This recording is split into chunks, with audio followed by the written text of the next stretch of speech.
oh there, Ddraig back, and we're just going to cover the Ost Factions mod and the Regiments of Renown mod for the Grudgebringers. And first of all, we're going to have a look at the Ost Factions. So here on the character screen, so if you want to play the Ost Factions, and I've also done a complete guide to the Unyoka itself. This is using Mixu's Unyoka. I've got the Ost Factions mod activated as well. So here's Morgan, Bernhard, and let's quickly go over this while we've got on the screen. So, as you can see, they're a mercenary band, and they have a wide selection of rare, powerful edgy mercenaries, and they can't declare war on the Empire States. And you start off with a truce with the Empire, well, Riky to be more exact. Got a bit of the fluff about them. The powerful but expensive mercenary yield, that is powerful. Very powerful units, as you've seen from my unit guide. Gift newly conquered territories to the Empire. That's quite an interesting thing. All you do is when you capture an enemy faction, an enemy settlement, you can capture them like you would in any normal provided. So you occupy it, you can build troops, which I'll show you later. Or you can give them to the Empire, and I'll show you how that works after. And you got hirings, large magical rewards of magic to boost their Empire strength and destroy its enemies. And you start off in a horrible place. This is right in the centre of, well, pretty much greenskin country. As you can see on the large map there, you're right in the thick of it from the start. And, well, let's get to the campaign and I can talk more about that. So let's go to there. So here we are on the campaign, and as you can see, we are right in the thick of greenskin country. There's no Empire down here at all. This is all greenskin country. And of course, you got attrition everywhere. So when it says very hard, it is very hard at the start, and it doesn't really get that much easier. So, let's have a closer look. So you start an army. So you start off with the cannon, which is only one unit, but it's very powerful. And you start with a crossbowman, Grudgebringer infantry, some Regiments, and the cavalry greatswords. It's not too bad. And of course, himself, Commander Bernhard, with his cavalry. Cavalry is always handy, but just want to stress again, if he dies, you're kind of in trouble. And then you've got recruit from the active state counts. So you get a unit of pistiers that you can take off, throw me off, which is a nice to go touch. And you have access to 4 Regiments of Renown. So you got the what's good mercenary augurs, Treatment Canal Fist, Guards, Elf Archers, and Wagner's Wolves. So these are all based on level. The West are recruiting units. It's interesting in this mod. So I go to the Horde panel and go to here. Here's the units you can actually recruit. So you have to build this up like any other normal Horde faction, i.e. Chaos or Beastmen. And then you can recruit these units. And these are the only units you can actually recruit. So let's quickly go over this. So first one's a recruitment tree. Then you got magic users. Not essential, but very handy. Then you got Sigma's Altar. So warrior priest, some nice heroes and some Regiments. Then the scouts post, a great growth, and a nice bit of casual replacement. Very handy that is. Huntsman, and of course the archers. Paymaster wagon to reduce upkeep. And finally, quest keeper wagon, get some cash on the way around. Like I said from the off, you are at peace with Riky. So if I just quickly do this. This one, treaties. There we go. There's Riky. So you've got military access and you're like alliance with them. So that's straight from the off. Which is nice, which is kind of the fluff reason. You do get 3 levels of his character from the off, which I will go through in a separate section. I'll do that in a minute. So we go through his tree as I usually do. Technology, it's a standard one. Not much has changed here, but if the units are cavalry, then they obviously get improved from these type of things. Like the cannon obviously gets bonuses from the +8 artillery, etc. So I won't bother going through that. Objectives? There isn't any. What there is, it's quests. And you get various quests as you go through the board. At the moment, you only get the one, and I'll show you a few more in a bit. But this one is over in Ddraig, which is a port, and I'll show you how that's going for me in a minute. But that is your standard guide to the basics of the faction. One more thing I will add: you're only allowed to have 2 armies. That is it. You only have to have 2, which is a bit restrictive. So if you're thinking this campaign is going to be ridiculously busy like the other campaigns where you have masses of armies and things like that, this is not this type of game you're going to be playing. It's a bit more slow. There's a bit more end-turn spamming. As in, there's a lot more end-turn spamming, but it's quite an interesting campaign because of the unique roster you have to play with, which makes it really unique. And if you like the Dark Omen game, which I did, as I've already mentioned, you get a lot of enjoyment out of this campaign.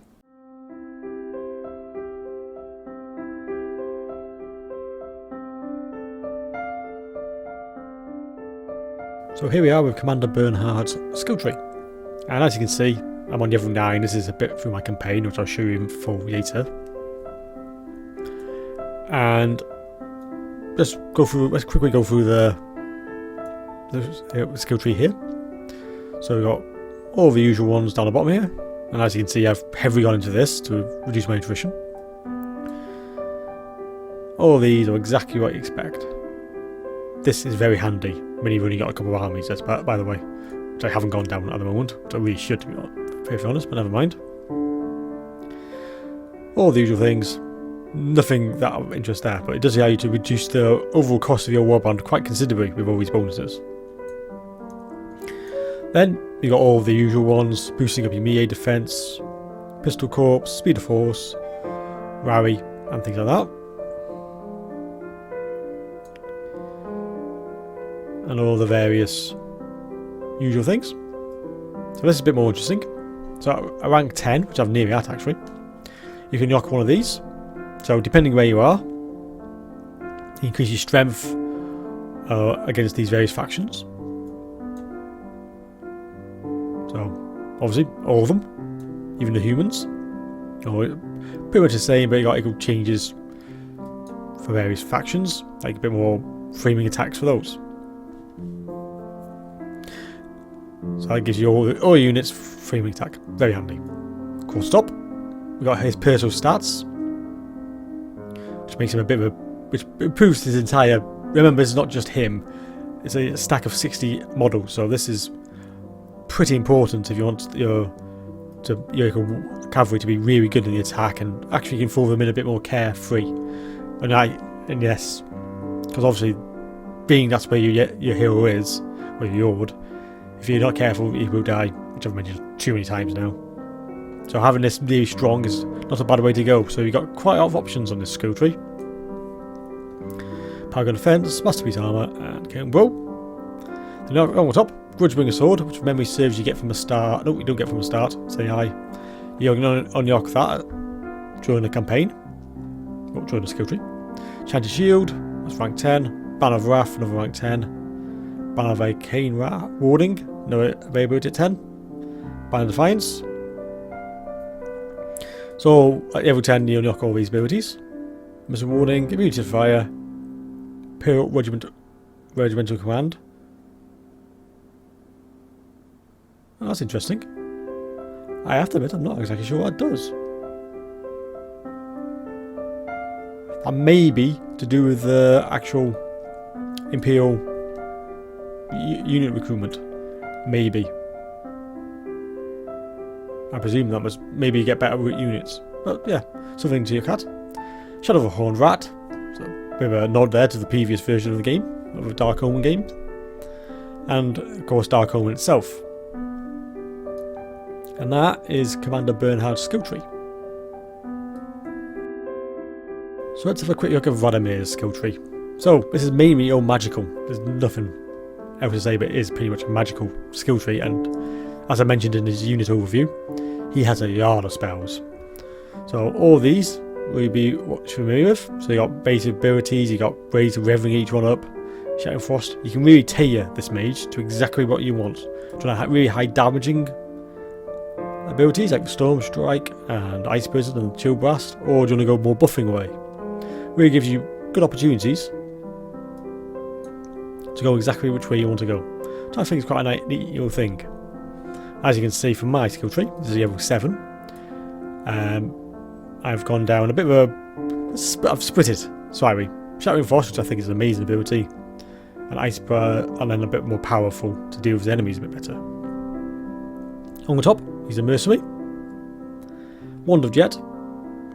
Speaks for itself. Sigma's Ward. High State of Consciousness. Yeah, he's very weak in combat. Remember that. Power Familiar.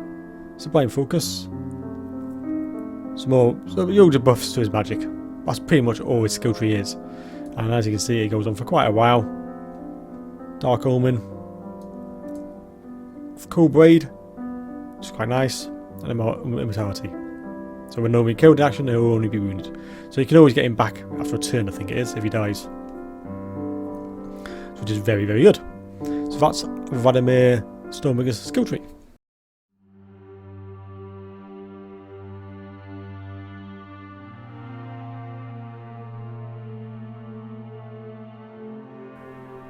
As I mentioned before, you can when you capture a settlement, you can take it as you would normally, so you can occupy, use it occupy, sack, raise, etc.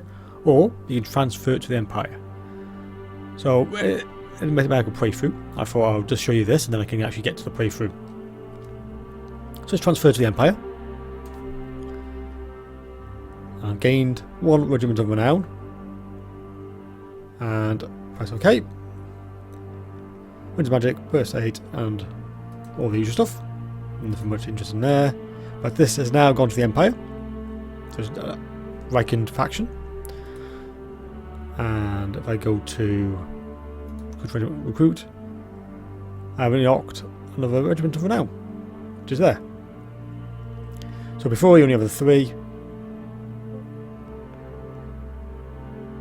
Yeah, I think that's right. I think you only have a few at the start. I think it's 3. So now I can recruit an extra 1. So that's all that is.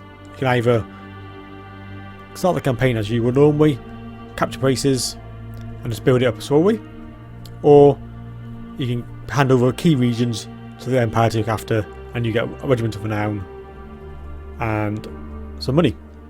Up to you, but it gives you a nice little of a change of pace. So let's have a look at my campaign. So as you see, you start off over here, around. Where do you start? It's around here, isn't it?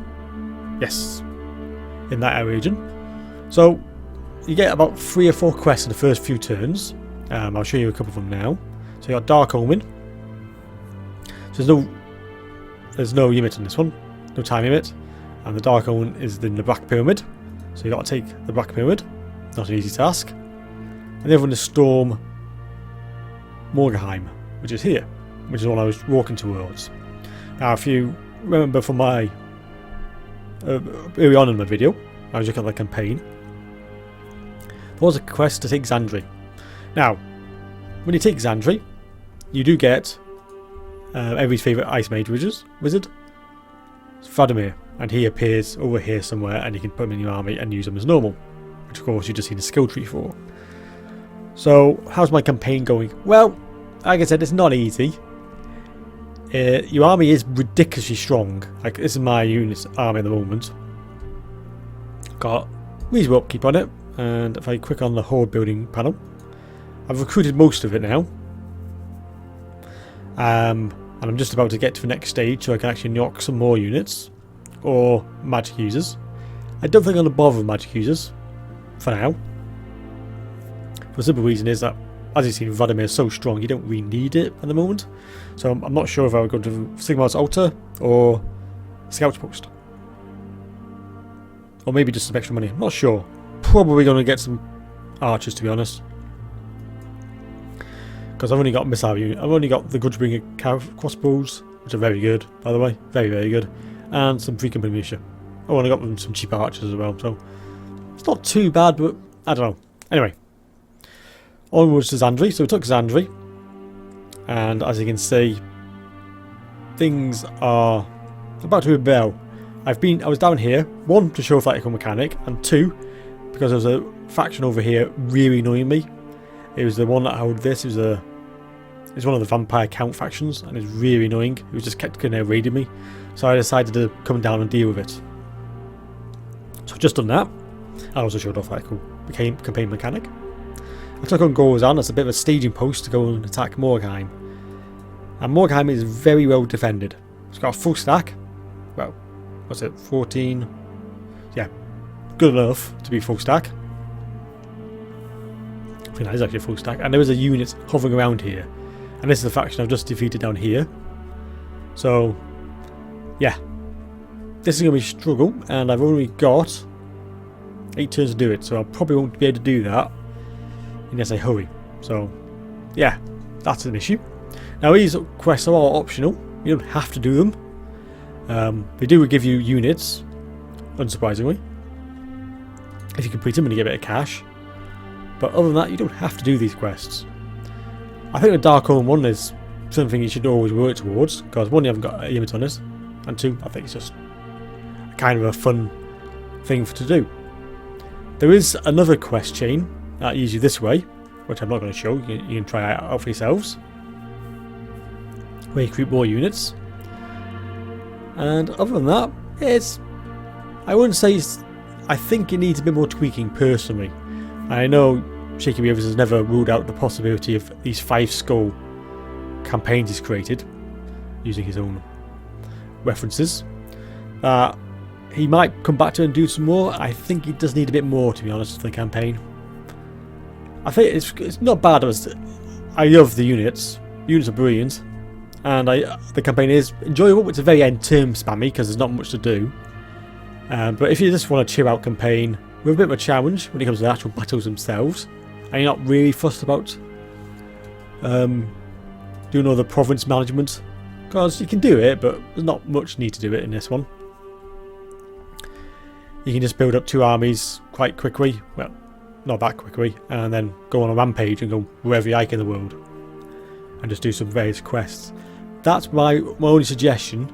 If it's possible to get Alphanar's High Elf campaign, as in, you know, where you get given quests to go and kill people, I think this would suit this campaign to a T, and just make you go outside your comfort zone and go around the world, or the old world and the new world, doing quests and getting missions and things like that. I think it might add a bit more to the campaign. But as a good starting point and a good little campaign, I think you're going to have a bit of fun with it. And if anybody's ever played Dark Omen, you have to play this game. You have to play this mod. It gives you so many good memories. So with that, I think I've covered about everything. Thanks for watching, and I'll see you in my next video.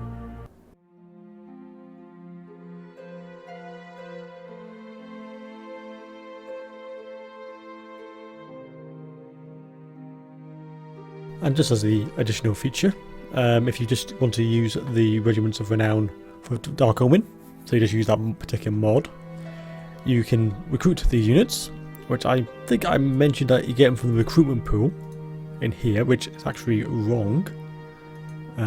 Apologies for that. It's actually through the tap room. So if you build that in any of your settlements, you can get unlock all these wonderful units. So there's all the Grudgebringer ones. Then up there you've got Ulbrig's Guts Mercenary Ogres, and then all the usual ones there. And also to get the Treeman, you need this. You need the Old Dwarf Colleges of Magic unlocked. Just so you're aware. So there you go, and that's how you unlock those particular units.